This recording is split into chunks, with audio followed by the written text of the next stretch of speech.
Todos, sejam todos bem-vindos à Casa do Caminho. Nossos avisos de sempre, né?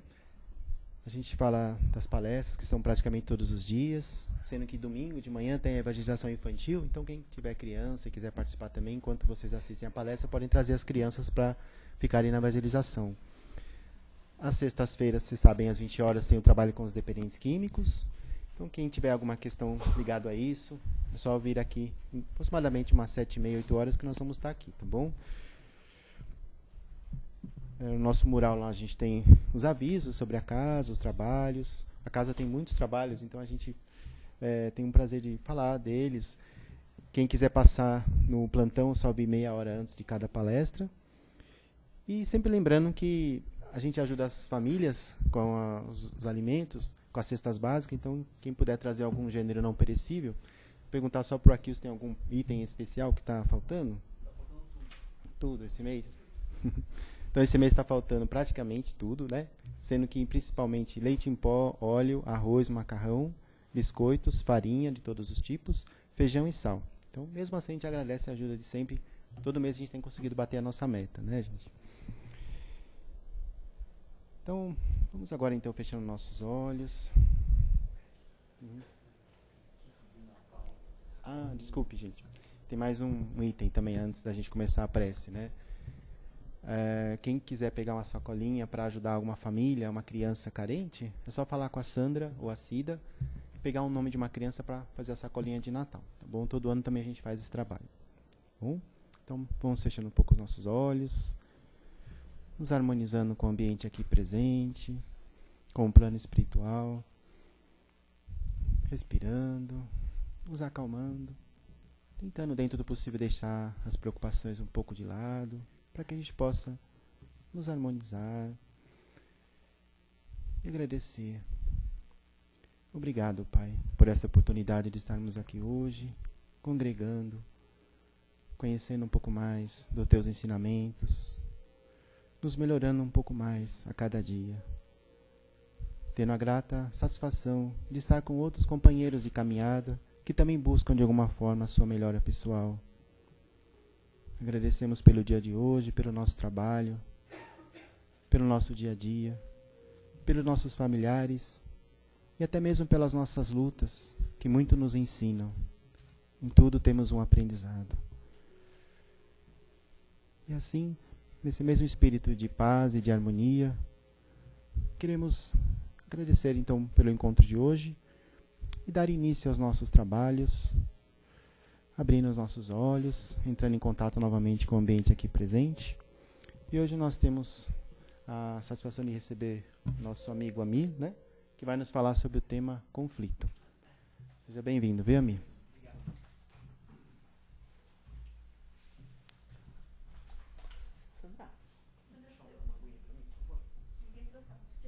Eu também não lembrei agora. Pode ser sem gelo, meu. Boa noite. A água é mais pra garganta não travar no meio do caminho. O nosso tema de hoje é conflitos, mas principalmente conflitos familiares, que é o tema desse nosso texto aí, que é da redação do Momento Espírita, né, Sandra? Da Joana e acho que também do Simonetti, né? Do Richard Simonetti. Razão para viver. Lembrando um pouco dos 10 mandamentos, ali que são o núcleo principal ali do Antigo Testamento, você vai ver que os primeiros mandamentos ali se dirigem a Deus, né? Não terás outros deuses diante de mim, eu sou o Senhor teu Deus que te tirei do Egito, que te tirei da casa da servidão, não terás outros deuses diante de mim. E você vai ver que os últimos mandamentos são mandamentos que se dirigem ao próximo. Não furtar, não matar, não cobiçar nem a mulher, nem a casa, nem o boi, nem nada do teu próximo. Ali é difícil, mas ali a coisa estava meio que parada. É como tudo se fosse coisa. Precisa ver a visão que a gente tinha naquela época, né? E você vai ver que esses últimos mandamentos se dirigem ao próximo e os primeiros se dirigem a Deus. E bem no meio, separando esses mandamentos que dizem respeito a Deus e os que dizem respeito ao próximo, você vai ver um que diz: honrai o vosso pai e vossa mãe, para que tenhas uma dilatada vida sobre a terra. E aí tem uma coisa muito interessante, né, que eu fico sempre pensando: por que será que esse mandamento está no meio? Né? Porque ele é uma transição de Deus para o próximo. Para nós, hoje que concebemos a ideia de Deus como uma coisa totalmente abstrata, totalmente já com a doutrina espírita, já tirando a nossa visão daquele Deus antropomórfico, daquele senhor, porque essa é a visão que nós temos de Deus quando a gente é criança, né? É um senhor de idade, com uma barba já branca, uma idade avançada, mas muito forte ainda, né? Não caidão, muito forte ainda, mas de uma certa idade, já sentado num trono governando e de olho em todos nós, né? Como que a gente conseguiria cumprir o primeiro mandamento, que seria não ter outros deuses e amar a Deus sobre todas as coisas, se a gente não conseguir ainda compreender uma coisa abstrata? Deus achou um jeito disso, de fazer isso, né? Fazendo você primeiro amar alguém que você vê concretamente e que faz o papel de Deus na tua vida, que é o teu pai e a tua mãe.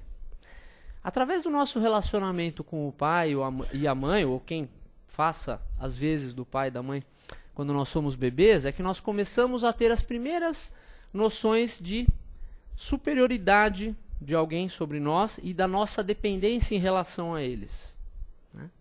Essa é uma coisa. Ou seja, nós aprendemos ao mesmo tempo a dependência e a submissão a alguém que nós julgamos saber mais do que a gente e poder mais do que a gente, né? Então, desde o Antigo Testamento, já temos essa noção aí de família, né? De que nós deveríamos ter uma relação boa com o nosso pai, com a nossa mãe, e por extensão, nossos filhos, nossos irmãos, esposas, maridos, enfim, todos que nos cercam. E Jesus, já milênios depois, já na segunda revelação, ele falou isso também, talvez até de uma maneira mais geral, quando ele disse: olha, eu vou te dar um mandamento que resume toda a lei, né, ou seja, os 10 mandamentos, e resume os profetas, ou seja, resume todo o Antigo Testamento. Ama a Deus sobre todas as coisas e ama o teu próximo como a ti mesmo. Quem é o mais próximo? É o próximo que está dentro do nosso lar. E esse próximo que nós aprendemos a amar dentro do nosso lar vai nos ensinar a um dia, né, que talvez, não sei ainda, talvez esteja um pouco distante ainda, estender esse amor para toda a humanidade. Né, entender que nós somos, na verdade, uma grande família.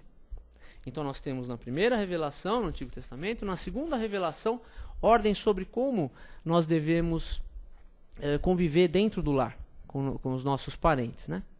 Mas por que às vezes no lar é tão difícil?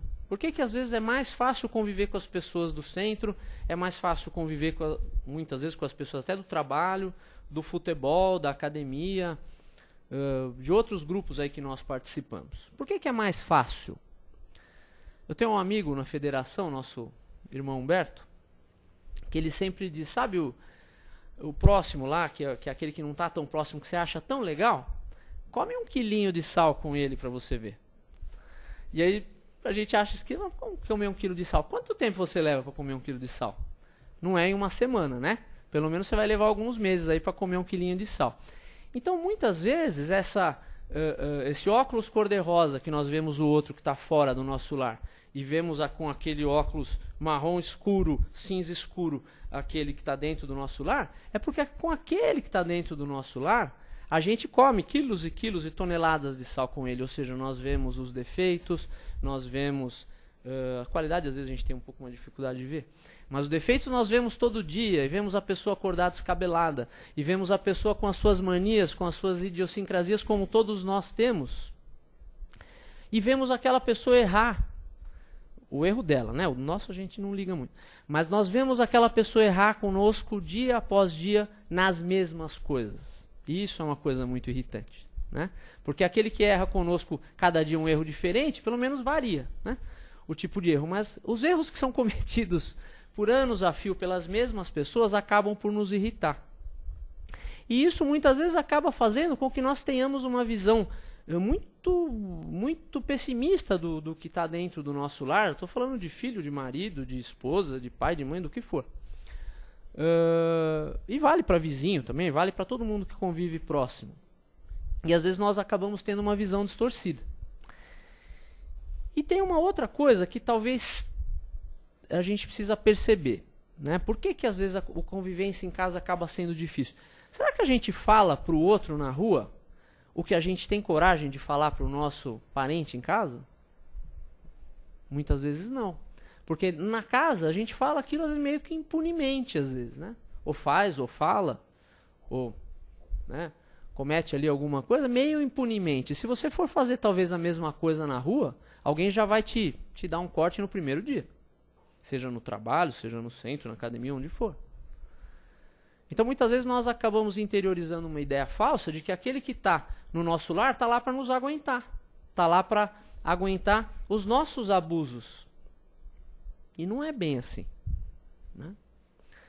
Mas tem uma coisa que é mais dolorida ainda. Sabe por que aquele que está fora da casa é mais fácil de conviver? Porque ele não te fez abrir mão de nada.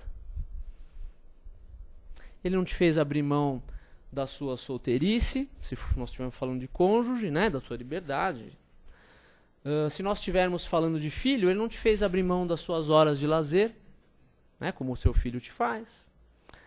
Se nós estivermos falando de pais idosos e avós, né, parentes idosos, os de fora não fizeram a gente abrir mão do tempo que a gente é obrigado a dedicar para esses idosos.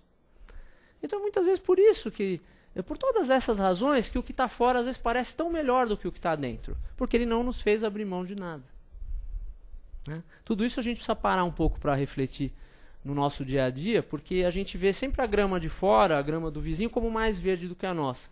E às vezes é o nosso óculos que é verde, às vezes não é a grama que seja tão verde assim, né? E a gente cobra isso, né? A gente cobra cada centavo. A gente acaba cobrando, né? Você cobra do seu filho as horas de lazer que ele não te deixa ter, o programa de... Eu estou falando até por mim, né? Quando eu quero assistir televisão... Hã? Quando eu quero ver televisão é só depois da 1 da manhã. Como meu filho já foi dormir e ele puxou o pai e gosta de dormir tarde, né? Esse foi o preço, né, do gene que eu passei para ele. Então, só pode assistir televisão de madrugada. Você, se tem que cuidar de um parente idoso, você não tem tempo para mais nada. E você tem que se colocar ali na verdadeira posição de servir, né? Que o Cristo exemplificou tão bem quando lavou os pés dos apóstolos, né? Lavar o pé ali era uma coisa realmente de muita humildade naquela situação. E então a gente fica cobrando isso. E nessas cobranças a gente acaba machucando quem vive com a gente, né? Nessas cobranças nós machucamos os filhos, a esposa, o enteado, seja quem for, né? Os pais e as mães idosas, os avós, acabamos machucando os outros. E no caso do cônjuge, às vezes a coisa degringola de uma tal maneira que acaba no divórcio, que o Cristo disse que seria permitido apenas pela dureza dos nossos corações, né? Ou seja, ele não falou que o divórcio era uma coisa boa. O divórcio não é uma coisa boa. Mas, se entre o divórcio e você acabar matando o outro, é melhor se divorciar, né? É meio isso que ele quis dizer. Olha, foi permitido pela dureza dos vossos corações, ou seja, é a última instância, né? Se nós pudermos passar sem isso, é melhor para todo mundo.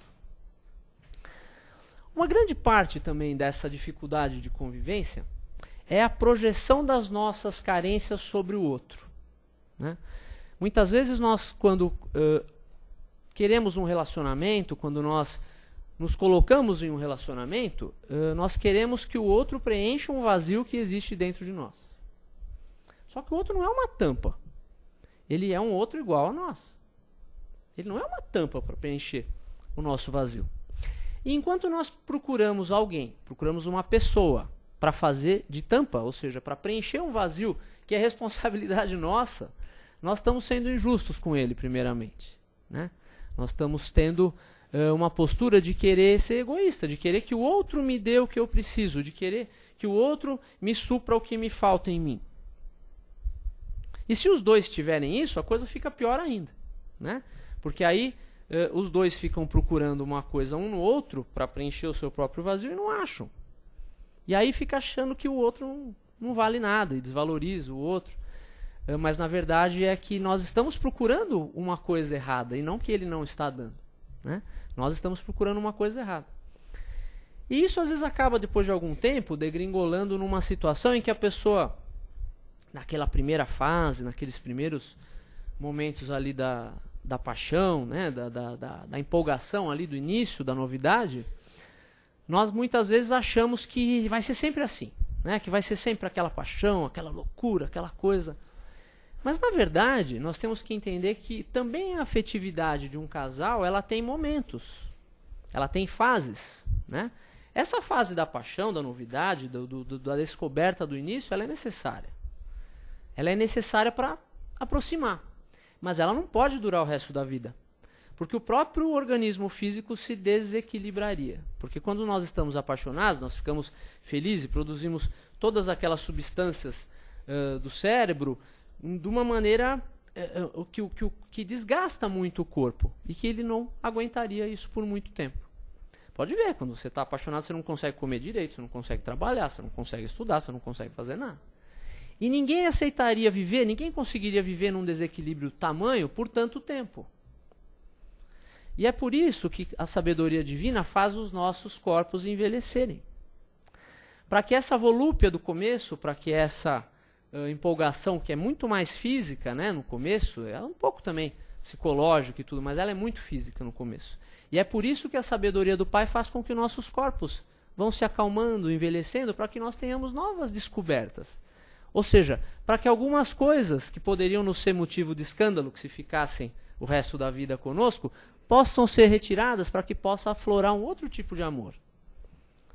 Aquele amor de que Paulo fala, por exemplo, né? Que não se ensoberbece, que tudo perdoa, tudo crê, tudo suporta, tudo espera e que nunca terá fim. Né? Que ele fala que o verdadeiro amor nunca acaba. E a paixão acaba. Isso significa que a paixão não é amor. São coisas completamente diferentes. O amor é doação e não desejo de receber. Quando nós nos aproximamos do outro para ele tapar o nosso vazio íntimo, nós estamos buscando ele para receber, não para doar nada. E o cúmulo disso é que muitas vezes quando nós enxergamos que ele não tem nada mais para doar, nós simplesmente vamos embora, que é o divórcio que a gente estava falando. Porque ele não dá mais o que a gente precisava. Como se ele estivesse ali para ser extraído, para ser explorado. Né? Então esse amor que muitas vezes nós costumam lotar os consultórios psicológicos de pessoas exatamente com esse problema, que estão casados, não tem aquela crise dos 7, dos 14 e tal, que as pessoas estão casadas há 7 anos e a paixão acabou ali mais ou menos no meio desse caminho e a pessoa acha que está faltando alguma coisa.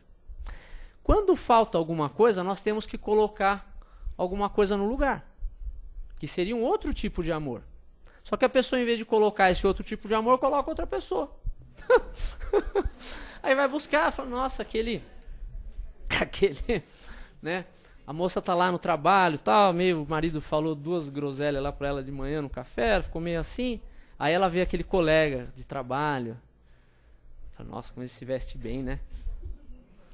Ele tem cartão de crédito black e tal. Olha como ele é galante, olha, ele deixou a moça pegar o café primeiro. Aí começa a reparar, tudo isso o dela também fazia no começo. Mas aí ela reparou, nossa, ele me entende. Outro dia ele me viu falando lá de tal coisa, como ele compreende e tal. E muitas vezes a intenção dele é completamente outra. E o mesmo história vale também para o homem, né? Quando às vezes nós ficamos insatisfeitos em casa, ou porque a esposa já não se arruma mais do jeito que arrumava, ou porque já não tem mais a mesma paciência que tinha com a gente, porque agora tem que cuidar do filho, e a gente fica com ciúme daquele tempo. Mas e eu, né? Quem vai cuidar de mim? Quem que vai dar um jeito em mim? E aí a gente acha que aquela secretária que a gente passa todo dia ali no trabalho, né? Quando desce do elevador, fala, nossa, que coisa, né? E aí também acaba, e ela fala uma coisa, ele fala outra, nossa, ele repara exatamente as mesmas coisas que ele reparava na esposa. E infelizmente muitas pessoas acabam cedendo a essas ilusões. Vai virar. Às vezes vira até mais cedo. Às vezes vira até mais cedo porque não ajudou a construir alguma coisa, né? Não teve uma história. Então, a gente, com o conhecimento que a gente já tem, já dá para saber que muitas dessas ilusões a gente já está bem preparado para não cair, né? Que infelizmente nós vemos muitas pessoas queridas, ou da nossa família, ou do nosso convívio pessoal, caindo nesse tipo de ilusão repetidamente, repetindo padrões psicológicos, né? Esses padrões que levam as pessoas muitas vezes ao consultório de psicologia para querer entender por que a relação não está mais do jeito que ela gostava que estivesse. E às vezes a única coisa que essa relação fez foi se equilibrar, deixar a paixão abaixar, para abrir o espaço para que seja gerado um novo tipo de sentimento, e no lugar de colocar esse novo sentimento, começa a enfiar ilusões na cabeça. Mas que hora que a gente vai começar a palestra espírita? Porque tudo que nós falamos até agora não tem absolutamente nada a ver com o espiritismo, né? Nós falamos da primeira revelação, falamos da segunda, falamos de coisas da vida e falamos de psicologia. Vamos começar a palestra espírita, então? Que o espiritismo nos dá a condição de entender melhor tudo isso que nós falamos. A primeira coisa que ele nos ensina. O espiritismo nos mostra que nós, na família, né, se nós estamos aqui no planeta de provas e expiações como uma escola, qual é a primeira escola? A família de origem, né? Família de origem. E a sua segunda escola vai ser a sua família de depois de adulto. E talvez alguns de nós vão para a terceira, que é o asilo, que é o hospital, sei lá. Mas enfim, nós passamos por escolas. Todas as escolas têm professores. Só que aqui os professores não vêm numa posição de superioridade, num tablado, dizendo eu sou o professor, você senta aí que eu vou falar e você vai aprender. Não. Nós aprendemos no próprio convívio, na própria convivência com as pessoas. Porque se essa é a escola, os nossos mestres, os nossos professores, são aqueles que convivem conosco. Isso significa que nós somos mestres e professores uns dos outros. Deus não coloca pessoas em posição de ensinar e de aprender unicamente. Lógico que uns aprendem mais, outros ensinam mais, de acordo com o seu grau evolutivo aqui. Mas todos aprendemos com todos. Até com as pessoas que estão no mais intenso desequilíbrio, aquele que ajuda, aquele que conversa, ele pode aprender alguma coisa. Ele pode aprender sem ter a necessidade de necessariamente passar por aquilo. Porque nós vivemos muitas vidas e vivemos juntos. Isso que o Espiritismo começa a nos deixar entender. Que tudo isso que nós falamos aqui na primeira parte da palestra podem parecer acasos, podem parecer coisas casuais, coisas que foram acontecendo. Mas essas coisas talvez não tenham 7, 14, 15 anos de idade. Talvez tenham décadas, talvez tenham séculos, talvez tenham milênios. Porque nós acabamos repetindo esses padrões por muitas encarnações, muitas vezes. Um condicionamento espiritual, um condicionamento, que é o que o Divaldo costuma chamar de atavismos espirituais e tudo, pode nos manter estacionados por séculos. Você progride em outras áreas, mas você tem aquele calcanhar de Aquiles que não te deixa progredir. E cada um de nós é a única pessoa que pode saber qual é o seu próprio calcanhar de Aquiles. Para uns pode ser a sede de mando, por exemplo. Querer mandar, querer que os outros nos sirvam. Quando Jesus paradoxalmente diz que quem quiser ser o maior no reino do céu seja aquele que mais serve, seja o servidor de todos. E essa vontade de mandar te faz querer mandar em casa. Em tudo. E aí a gente começa a misturar as estações, Não, mas se eu sou o chefe no trabalho, eu preciso ser o chefe aqui também, todo mundo precisa me obedecer? Não. A gente leva isso para o centro espírita, a gente leva isso para onde a gente vai. Essa vontade de querer mandar. Outros têm a necessidade de ser festejados, de ser prestigiados, de ser reconhecidos pelo elogio do outro, pelo reconhecimento do outro, quando isso muitas vezes revela só que nós temos uma autoestima baixa.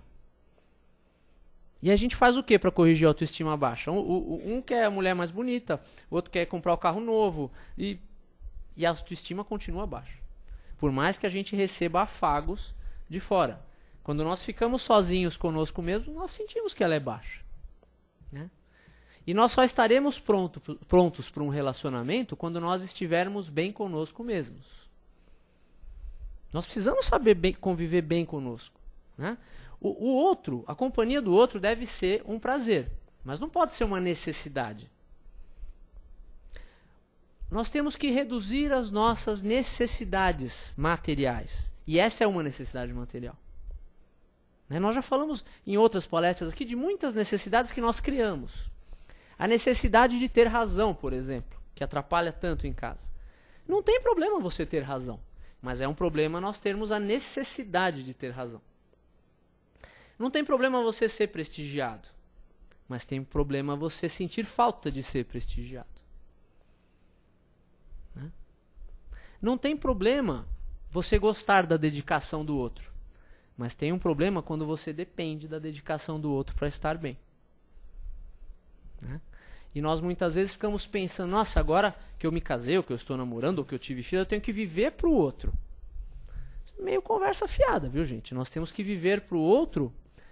Jesus não falou amar só o outro. Amar o próximo como a ti mesmo. Ou seja, você tem que também cuidar de você. Não estamos falando de egoísmo, né? Daqui dos exageros. Estamos falando de você ficar bem com você mesmo. Pode ver, Jesus não estava no meio da multidão o tempo todo. Estava? Ou de vez em quando o pessoal ia olhar, ele estava no horto lá sozinho. Ele ia orar no horto. Ele pegava o barquinho ali, ia pro meio ali do lago de Genezaré. Ele gostava de ficar sozinho também. Mas ele também gostava de ficar com os outros. O problema é que muitas vezes nós procuramos a companhia do outro de uma maneira impregnada dos nossos interesses. Que o outro nos sirva, que o outro nos dê o prestígio que nós queremos, que o outro nos dê o interesse.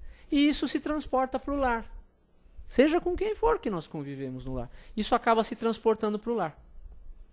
E agora você me responde, dá para você ser feliz com alguém esperando esse tipo de coisa dessa pessoa?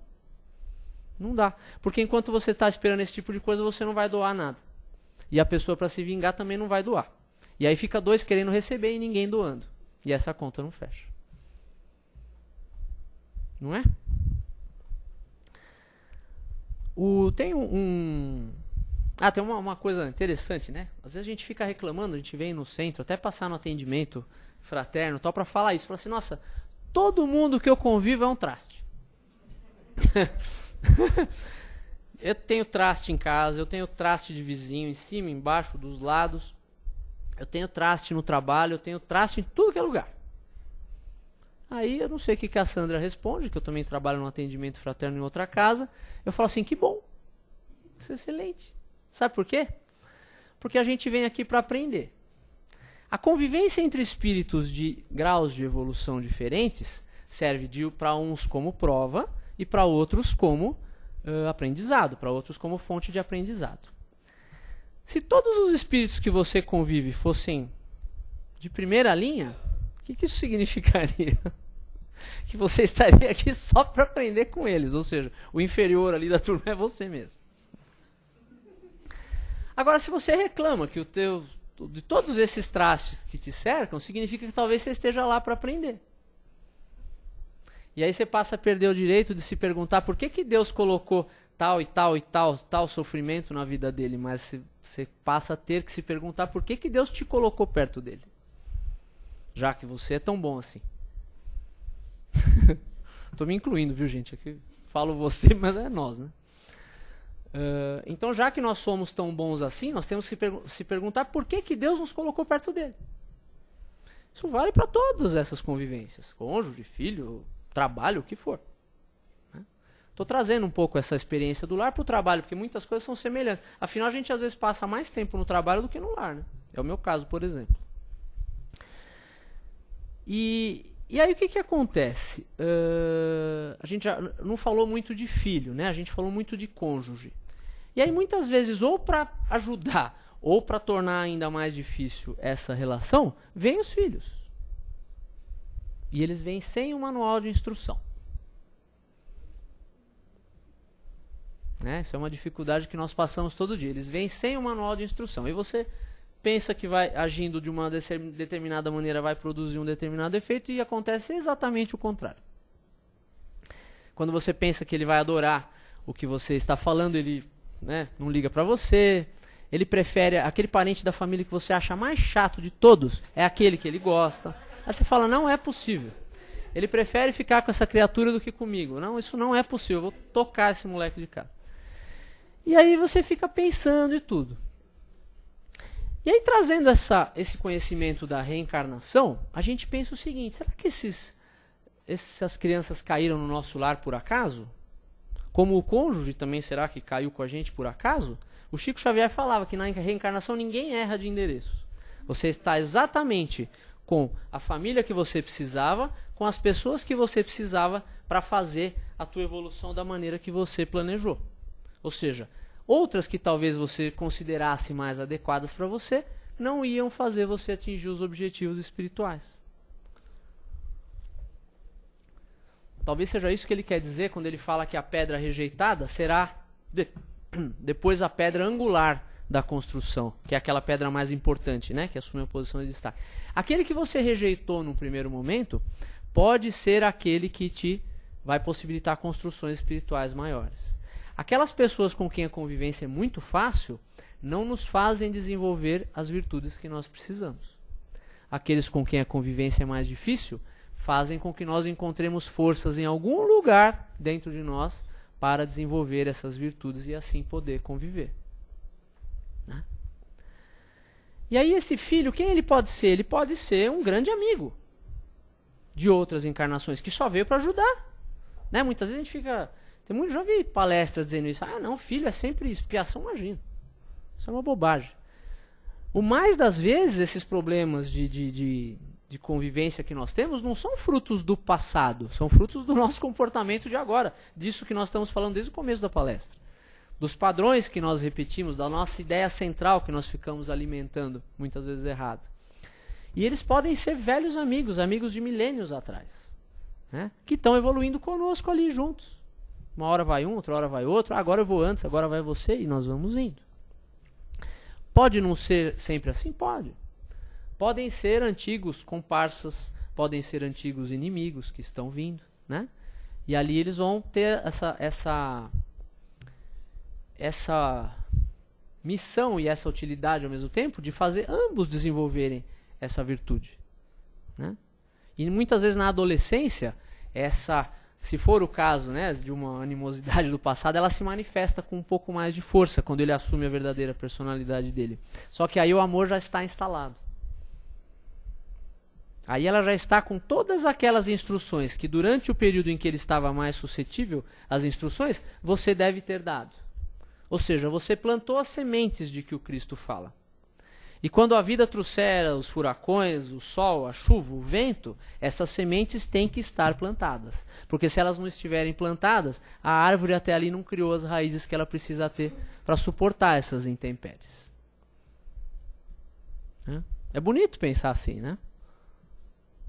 Assim, é bonito você olhar o teu filho e pensar nisso. Que cabe a você plantar uma semente ali, que em algum lugar ali ela vai germinar. Ela pode até não germinar do jeito que você queria, mas se ela estiver realmente plantada, a hora que as intempéries vierem, ela vai estar lá dentro. Né? E aí, se for o caso, né, como talvez seja a minoria dos casos, de a gente ter sido alguma coisa não muito boa com eles no passado, ter tido uma história que não seja muito boa, como você plantou essa semente que vai dar fruto, um dia ela vai frutificar. Ele vai ser seu advogado no plano espiritual. Quando disser assim, olha, aquele ali que há 500 anos atrás tirou tudo de mim, roubou minha herança, roubou minha esposa, roubou meu castelo, roubou o que for, agora ele cuidou de mim. E me ensinou virtudes que eu até então não sabia. E, portanto, ele está perdoado. Ou seja, a família é um dos maiores campos em que a gente pode exercitar duas coisas que Jesus falou. Né? Uma delas é o perdoa 70 vezes 7 vezes.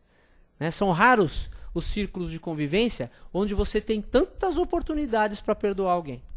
Dificilmente você vai ter 490, como se quisesse dizer isso, né? Você vai ter 490 coisas para perdoar em outro lugar que não seja a família. E não é só 490 que é para perdoar, né? É até perder a conta. E outra é quando ele falou para você caminhar 2.000 passos a quem te pede que caminhe 1.000. Pode ser que nos 1.000 passos o nosso caminho não foi tão bom. Mas nos outros 1.000 a gente tem a oportunidade de conviver melhor dentro de casa e se perdoar e aprender a desenvolver essas virtudes que o Cristo procurou plantar em cada um de nós. Que Ele te abençoe e ilumine as suas escolhas. Agora chegou o momento da gente fazer perguntas e colaborações aí com o Amir, né? Alguém gostaria de fazer alguma colocação, uma pergunta? Bom, enquanto o pessoal pensa um pouquinho, né, Amir? Só comentar que o conflito hoje em dia tem sido visto como uma oportunidade de crescimento, não é? É porque no plano que nós vivemos ainda, de alguma forma, ele faz parte do nosso dia a dia e a habilidade de lidar com ele que faz a diferença, não é, Amir? Uhum. O conflito ele faz crescer, né? Da mesma maneira que eu falei dessas intempéries, se você não tiver as intempéries, a semente não germina. Né? Se você planta uma semente no solo, se você não tiver ali um vento ali para trazer chuva, e a chuva para empurrar ela para dentro do solo e prover a água para ela germinar, e o sol para ela fazer fotossíntese, ou seja, todas esses reveses que a gente acha que tem na vida, esses conflitos que a gente pode chamar, a planta também tem quando ela tem que germinar. E se você simplesmente plantar uma semente na terra e ela não tiver nada dessas intempéries, ela não vai crescer. Com a gente funciona mais ou menos da mesma maneira. Né? O Cristo exemplificou muito bem dessa maneira, porque dessa maneira todos nós poderíamos entender. Né? Na época, se ele falasse só a linguagem dos doutores da lei da época, os mais simples, os mais humildes, a quem ele queria atingir de maneira mais forte, não iriam compreender. E é da mesma maneira, a gente precisa desse conflito, a gente precisa da prova, a gente precisa do teste, né? Para saber se a gente realmente desenvolveu as virtudes que a gente queria desenvolver. Né? Bom, alguém gostaria de fazer alguma pergunta, uma colocação sobre o tema?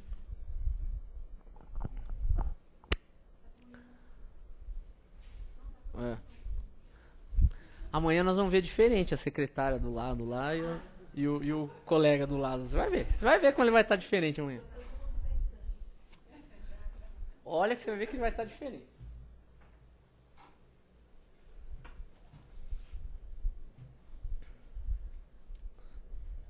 Bom, então o Amir vai ficar aqui um pouquinho mais, depois quem quiser fazer alguma pergunta para ele, vai aqui conosco aqui, tá bom, Amir? Obrigado, gente. Então, a Sandra vai ver se tem alguma pergunta na internet. Nossos amigos internautas aí, né?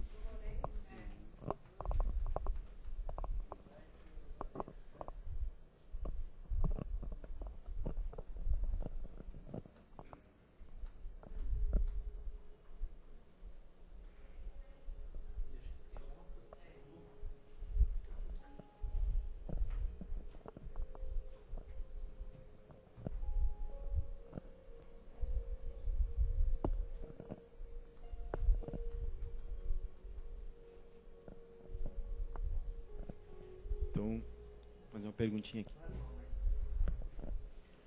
Oi, Rudá. O tema é conflitos, né? Aí Jesus disse que é necessário que haja escândalos, mas né, por quem venha, né? Queria que você comentasse um pouquinho relacionado ao tema, conflitos relacionados ao tema escândalo.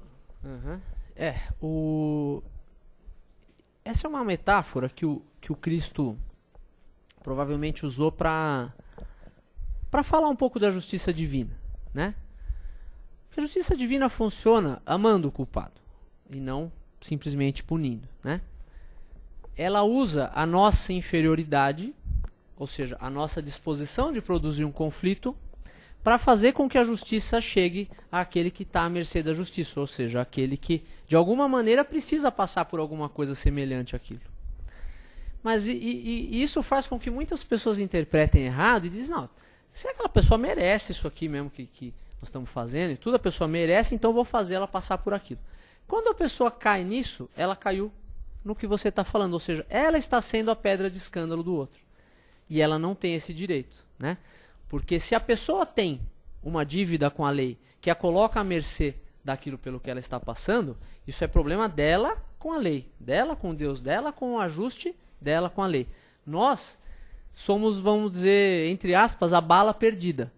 Ou seja, aquele que já estava no caminho ali para fazer a justiça chegar. Só que nós vamos acertar contas com a lei quando a gente escandaliza alguém, por mais que ela realmente precisasse daquilo, por mais que ela merecesse aquilo. Nós somos responsáveis, sim, por isso. E ninguém aqui tem a missão, né? Ninguém no planeta tem a missão de punir o outro por alguma coisa que ele tenha feito. Acabamos punindo pela nossa inferioridade, pelo nosso erro, por sermos a pedra de escândalo. Mas nós não temos esse direito e isso vai fazer com que nós acertemos também, nos tornemos, né, devedores também da lei, nos colocando à mercê daquele mesmo tipo de ajuste que nós causamos no outro. É isso, Ruda? Temos uma pergunta aqui do nosso amigo Lourenço, de São Luís do Maranhão, né? E ele Não conheço esse senhor. Né? É da casa? Boa noite. Abraço a todos os presentes. Sempre aprendemos que o meio é quem moda e até define o destino dos indivíduos, que o homem é produto do meio. Reagimos conforme nossas crenças. Se quero construir a paz com os outros seres humanos, tenho que saber que não sou onipotente nem perfeito. Paz é a virtude coletiva, política edificada com os outros. E como lembrou ela, implica, portanto, e de maneira radical ao próximo. Entendi muito bem. Aquele que nos socorre nos momentos de angústia e sofrimento, sabendo escutar e principalmente usando de modéstia. Eu acho que foi mais uma afirmação. É um comentário, né? Não é meio uma pergunta, né? Não, acho que tá perfeito. Né? Agradecemos aí ao Lourenço a colaboração de sempre, né? E omite. Então, Amir, falando do conflitos de família, né? A gente tem, antigamente, né, as mulheres e os maridos ficavam casados 300 anos juntos, mas se matando dentro de casa, né? Hoje em dia, a meninada não aguenta muito a barra, porque, claro, ninguém merece sofrer violência nenhuma. Mas dentro de um casamento normal, né, que existem discussões, existem conflitos, que faz parte desse aprendizado da gente, nós não estamos juntos por acaso, tem que haver muito, assim, que eu estava falando para o menino hoje, esse respeito à individualidade de cada um do outro ser que está na nossa frente, sabendo das potencialidades dele, respeitando o que ele pode dar e o que não pode dar. Isso. E a gente cobra muito do outro. Né? A gente cobra muito da pessoa que está à nossa frente e a gente não faz a lição de casa, a gente. Então é muito mais fácil, né, cobrar do outro, terceirizar, né, como a gente fala, do que a gente fazer a gente, o trabalho da gente. Então, no momento que você está fazendo o seu trabalho, está fazendo o melhor que você pode, o outro, com certeza, vendo o exemplo, ele vai se modificando. Pelo simples fato de estarmos juntos. E sabendo que a gente está junto, porque a gente precisa aprender um com o outro, né? Nós temos que tentar ter uma disposição de doar maior do que a disposição de receber. Porque se ambos têm a disposição de doar, ambos recebem. Né? Por via de consequência, ambos recebem. Agora, se ambos só têm a disposição de receber, nenhum recebe. E nós acabamos ficando com os nossos próprios desejos insatisfeitos, com as nossas insatisfações. Né? E, se eu não me engano, a irmã Sidufo que fala isso, que o contrário da felicidade não é tristeza, é insatisfação. Então, a insatisfação pode ser uma bela erva daninha que às vezes a gente deixa começar, às vezes como quem não quer nada ali, germinar no nosso coração, e quando a gente vê, ela se transformou numa coisa mais difícil de erradicar. Né? Se transformou naquele joio que cresce do lado do trigo ali, que às vezes a gente não consegue separar tão bem. Né? Então a gente tem que tomar cuidado. Quando esses sentimentos de insatisfação começam a aparecer, a gente tem que começar a se questionar, né? Mais do que questionar o outro, se questionar. Falar assim, nossa, o que eu estou esperando dessa pessoa? Eu estou esperando algo que ela realmente pode dar? E outra, eu estou esperando algo que eu já dou? Né? Eu tenho a disposição de doar antes de receber? Ou eu tenho que ser primeiro credor? Né? A gente sempre tem essa tendência de se achar credor de todos. Né? Credor de Deus, credor do outro, credor da vida. Né? Quando nós temos já a maior bênção que foi a própria vida.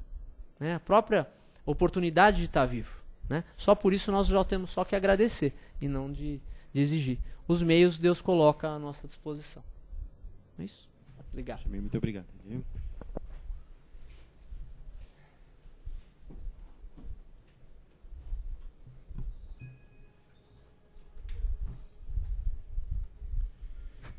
Bom, então, queridos irmãos, para terminarmos o nosso trabalho de hoje, vamos agora doar um pouco de nós, vibrando pelas pessoas que estão necessitadas de ajuda nesse momento, unindo nossos corações, os nossos pensamentos e pedindo ao plano espiritual aqui presente que direcione a esses irmãozinhos que estão em sofrimento.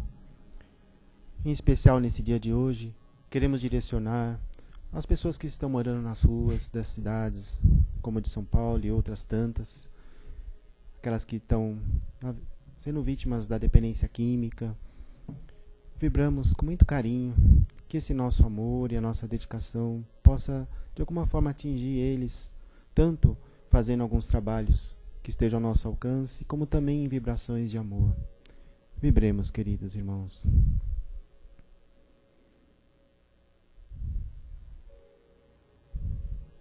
Vibremos pelas famílias, pelos casais que estão em ajustes, que eles possam também ser envolvidos, que possam ajudar as crianças que estejam ao lado deles, com muita paz e harmonia e equilíbrio.